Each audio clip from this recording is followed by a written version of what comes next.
Hello viewers, in this video, I will discuss how you can center anything using 3 lines of code. I have a subscription form in the footer area. I guess it doesn't look so good.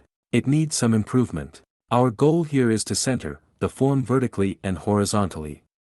Let's move on to the code. There are several ways to achieve the goal, but we will use flexbox. We use the display property, setting its value to flex. The display property is used to define the display behavior of an element. Now we center the items horizontally, using the justify content, and set its value to center. This is our last line of code. Here we center the items vertically. We use the align items property, and set its value to center. Let's check the result in the browser. That's good, we've achieved our goal. Now we meet in the next video with another good topic. Goodbye.